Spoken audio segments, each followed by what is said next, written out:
BitAngels. Thanks everyone for coming for the last show, the last presentation of the day. You've all been troopers. All right, let's get going. Why don't we start with introductions? We'll start right here. Hi, I'm Rex Wong, and I'm CEO of Hollow AI. And I've actually, my history with Michael's been my publicist for 29 years. I've known him longer than I've been married, which is he's my publicity husband.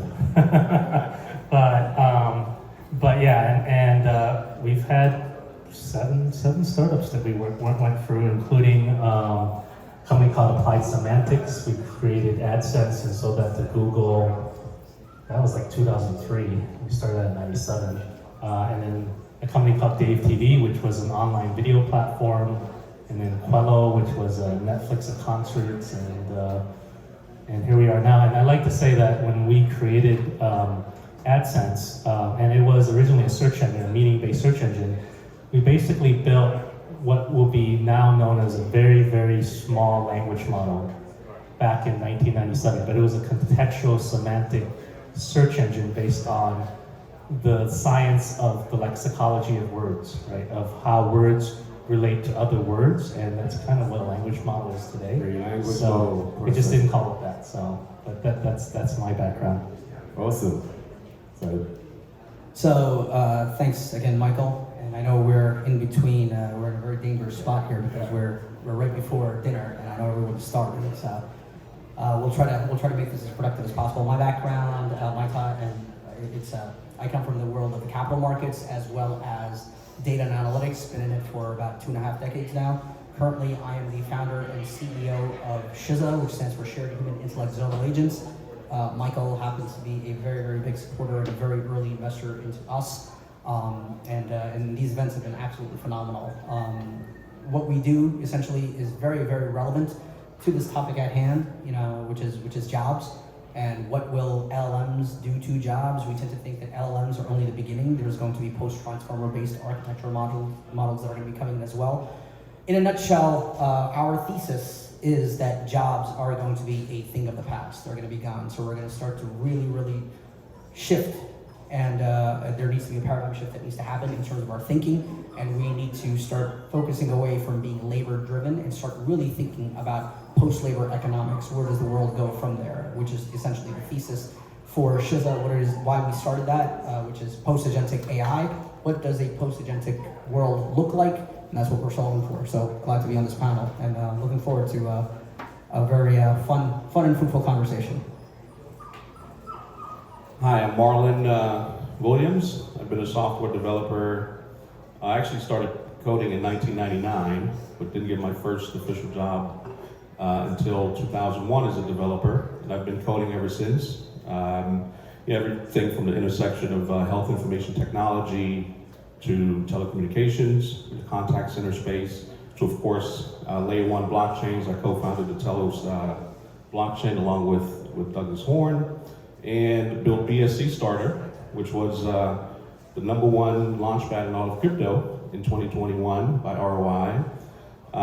Open sourced the code, and we saw a lot of launchpads created ever since. So I like to say that my code exists in a ton of the launchpads in the crypto space today.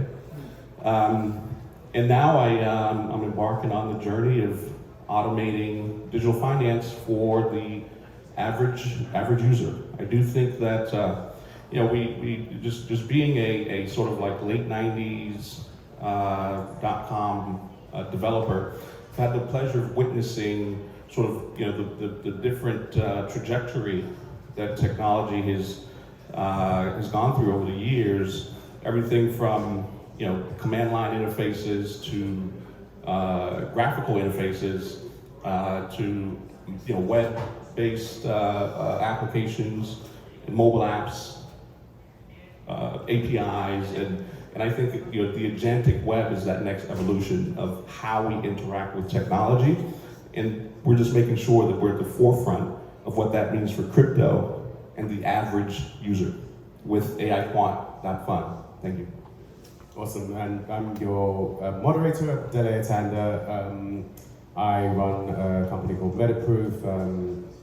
We work at the intersection of agentic AI, crypto agentic AI and data. I've been a data sovereignty advocate for a long while. We set up an NGO called the Internet Foundation back in 2013, first organization calling for universal declaration of digital rights as an extension of human rights, and created the first self-sovereign personal AI framework, Metame, back a while ago. So we're going to get into all the detail about all of this. It's obviously very topical now. And I really like where you came from there in a sense, because I think there's a lot of conversation about AI and there's a lot of conversation about what AI is doing, but I think we really need to look at it specifically from a crypto AI perspective. And before we get to agentic AI, let's look at it from the perspective of the LLMs. So maybe to start with, and Said, you very radically declared your position on this. Effectively, the jobs are gone. But let's talk about what that means in a crypto agentic sense and start from an LLM perspective before we get to agents and see what you guys think about that. Whoever wants to go first. Sure, I can kick things off. And the way that I like to explain, so even like when we're building the solution, one of the first sort of cynical questions that gets asked is, why Web3? Why crypto? If you guys are actually building an AI specific solution, is it one of those things where it's like, hey, let me latch on to the next big thing in the hype cycle that's happening in the markets? And before it was crypto, and now AI is the new crypto. And there's certainly truth to that cynicism.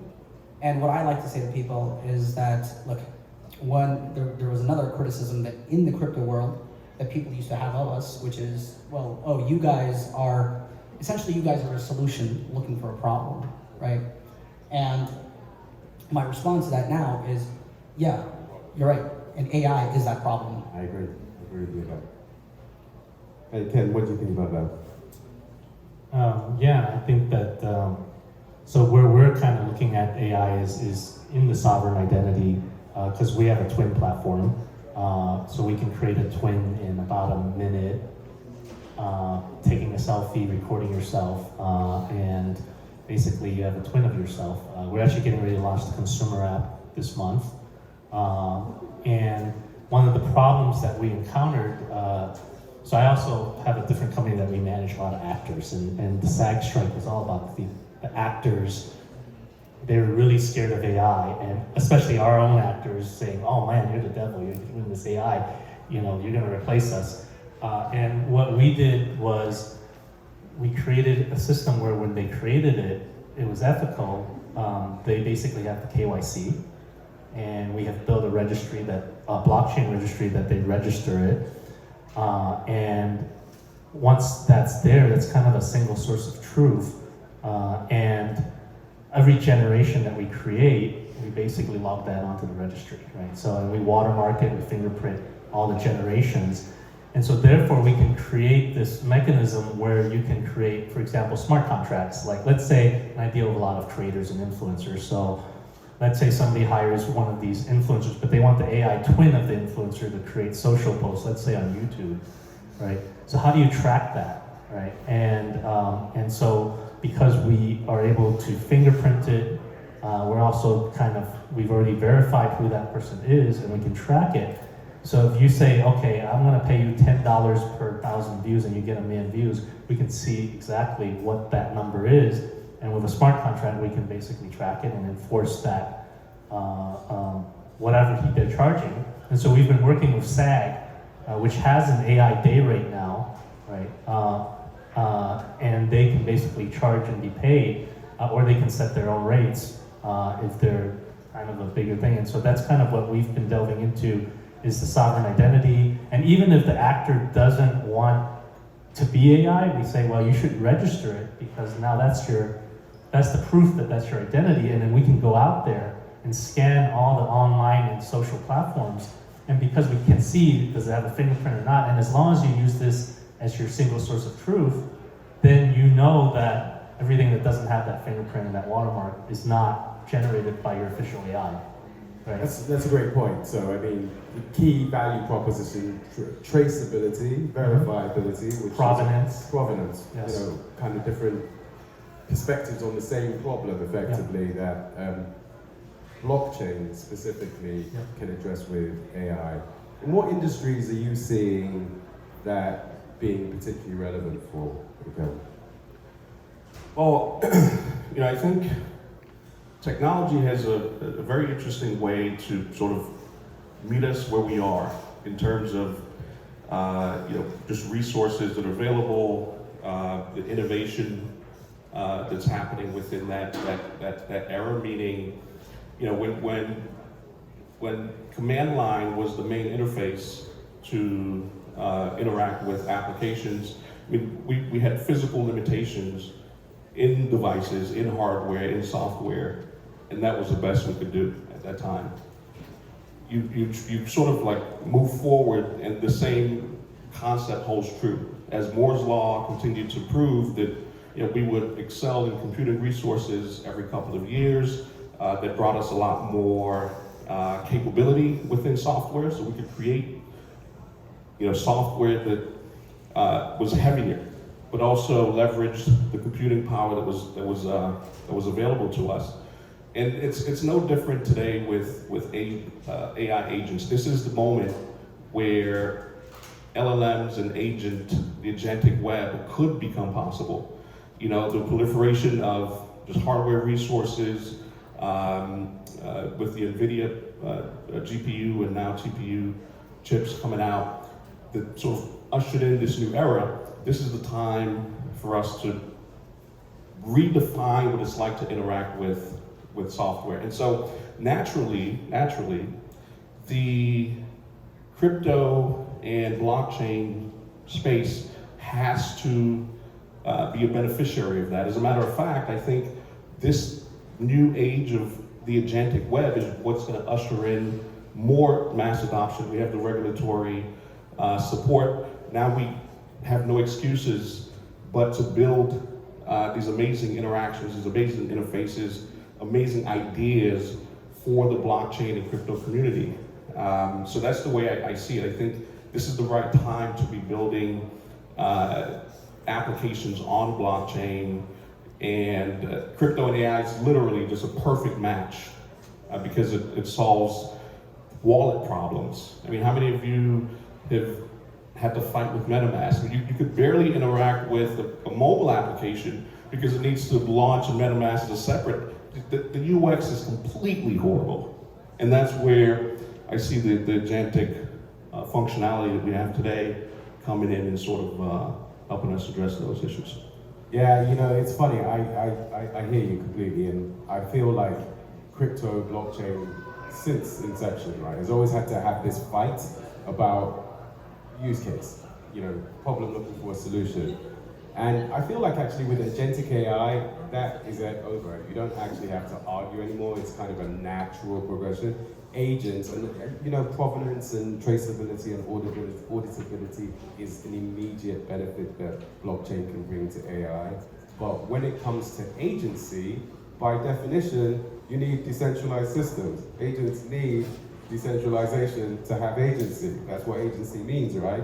So it's like we don't have to fight the fight about whether agentic AI will become crypto or not. It's somewhat inevitable. But I do want to come back to industries. Because, before generative AI really showed up, there was a lot of talk about AI and how it would come and jobs that were being put at threat. And it was like, the humanities are safe, the creative industries are safe, you don't have to worry about that. If you're in these automated roles that require repetition, that's where the threat is. And then everything got completely upended with generative AI. So where do you see, and let's kind of stay agentic now in that sense, since we can accept that there's a vector there that's ultimately decentralized. So where do you see the threat vector for jobs in terms of agentic AI specifically? Across the board. It's going to start off with like some of the most, I think it was earlier this week, the CEO of Anthropic, Dalia, he just came out and he spoke about the real dangers, and the words that he chose to use were there's going to be a white collar bloodbath that's going to be coming because of these agentic AI-based solutions. Now, the caveat here is that what we're talking about, I'm not saying that this is happening today, right? So for anyone to say, oh, okay, we heard this one before. Right, we heard these things before, but we haven't seen it at the pace that we're seeing it right now. 3 weeks ago, Microsoft laid off 6,000 people, okay? You had Facebook just let go of, I believe it was 5 or between 5 and 15% of their workforce, right? These things are happening, and the kinds of positions that Microsoft is not really working on, low-level things, right? It's very high level. The engineers are very high-paid engineers. Facebook, same thing, right? So we have to really start taking this thing seriously. Now, what's the solution, right? The solution means there needs to be a fundamental paradigm shift in the way that we think. The old models are not going to work because this is not a problem of the old, right? So we're not talking about disruption. People love to use the word disruption. Oh, you guys are disruptors. Bullshit. I don't even like using that word disruption. You know why? The reason I don't like using that word disruption is because it's too soft of a term for what's coming. I like to use the word destruction. That's what's coming, right? Destruction is coming across the board, but destruction, remember, is also the catalyst behind creation. So these things are going to cause us we have to fundamentally rethink the way. So not only jobs, right, but even things we were talking about music and art and artists, right? Even things like that we've typically thought about, right? And IP, copyrights, trademarks, right? For me, these are things that are going to go the way of the dinosaurs, just like how jobs are going to go as well. And the opportunities that it presents for us is to come up with novel concepts on novel infrastructure, and that infrastructure is the Web3 rails that we can build upon. So all these things that we've been talking about, right? Transparency, accountability, microtransactions, right? These are the things that these agentic solutions are going to be doing. We're going to shift from being a labor-driven society to this agentic human experience driven society. So the ability to be able to own that human experience, to be able to monetize on that human experience, are some of the fundamental principles that we've never thought about before because this problem never existed. Now it does. We're the ones that are over here that have to figure out that solution for it.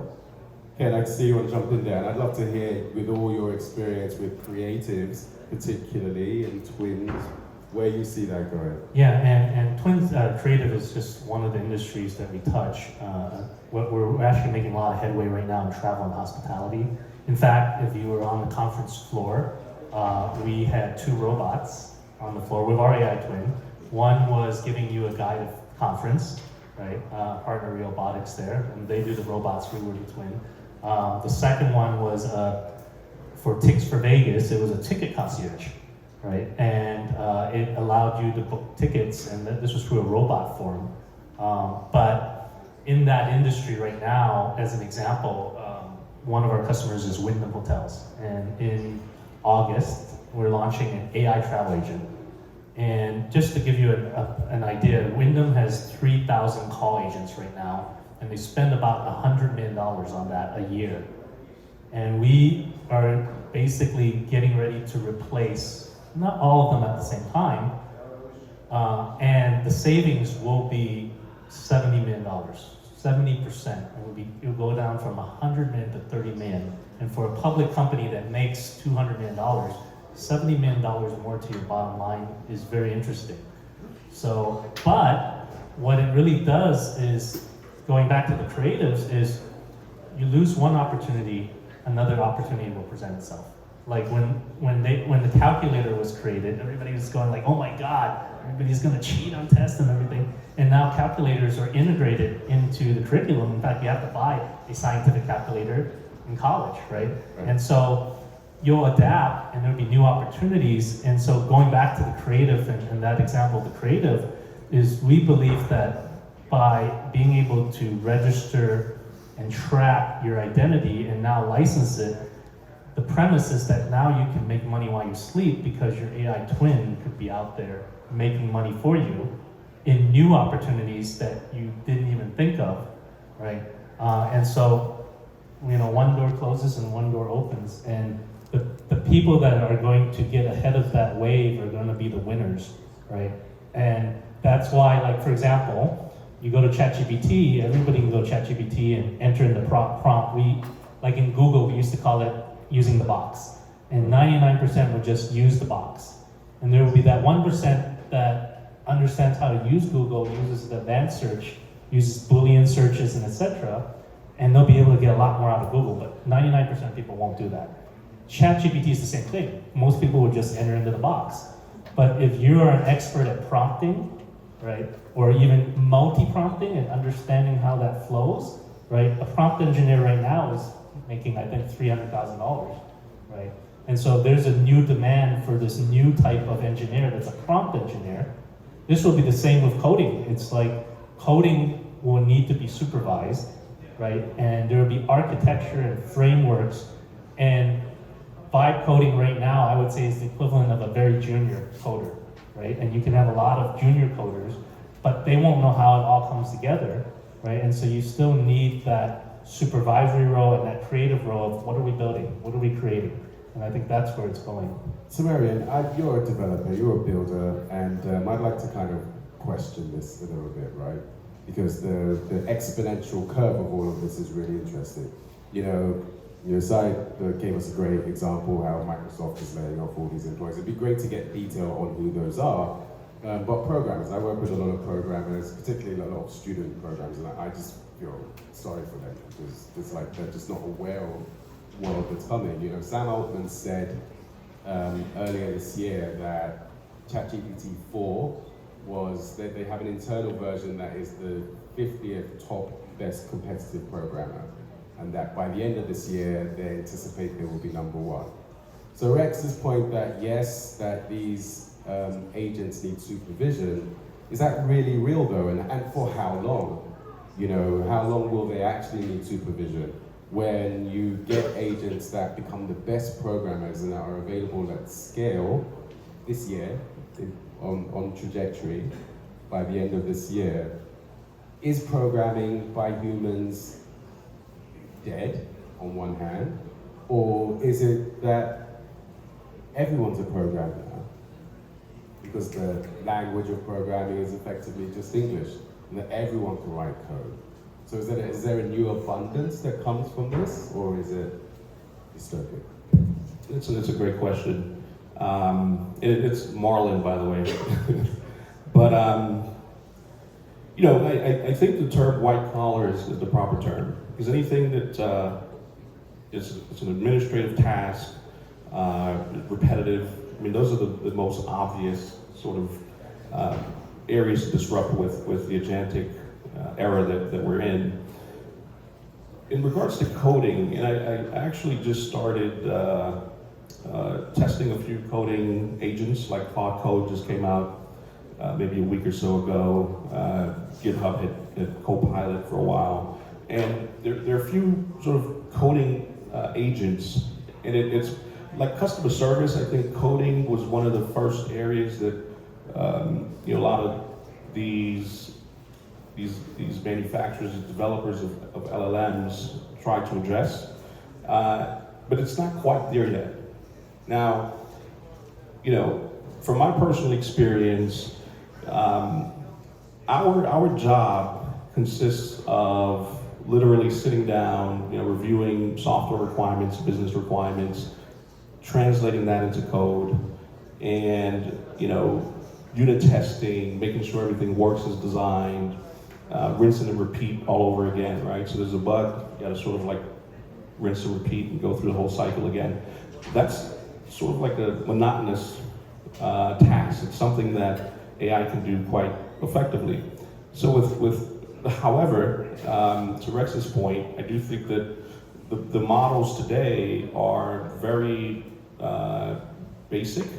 They could save roughly 30 to 40% of your time in terms of the mundane data entry aspect of coding.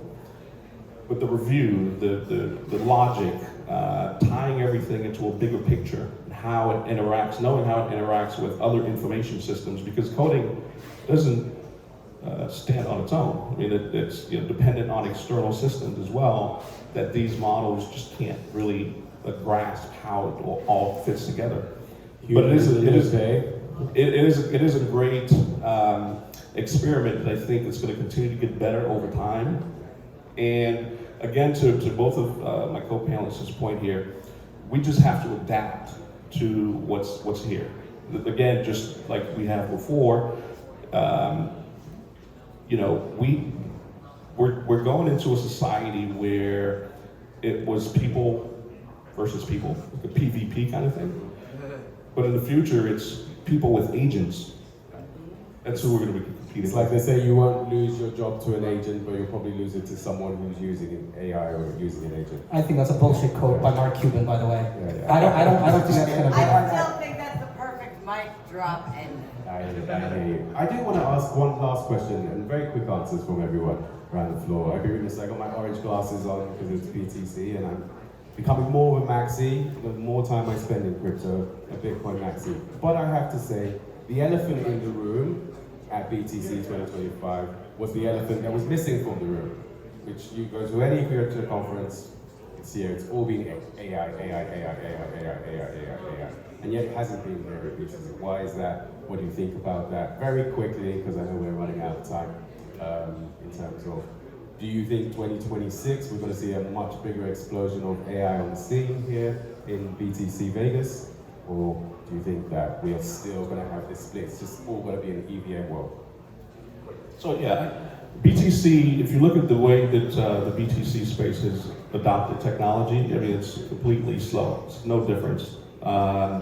AI will eventually make its way into the BTC community, but it's going to be, they're always the laggard. So not 2026? 2028 maybe. Okay.